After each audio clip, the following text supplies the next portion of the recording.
Здравейте! Днес ще ви покажа как да си направите този красив маникюр, вдъхновен от невероятните пейзажи в космическото пространство.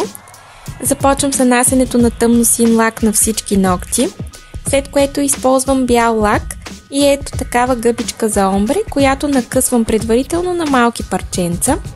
Захващам парченцата с пинцета и ги потапям в лака, като отстранявам ненужното количество. След което потупвам с гъбичката на различни места за всеки нокът.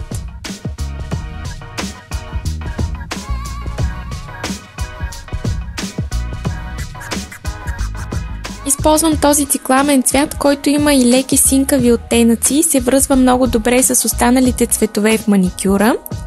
Слагам малко жълт цвят.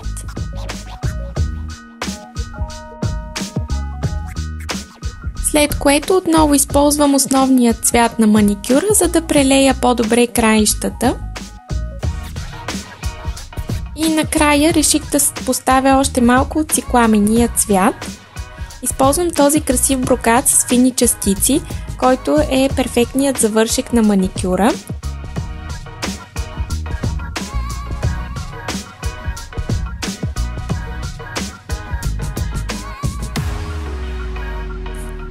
Реших да сложа и по една звездичка на всеки нокът.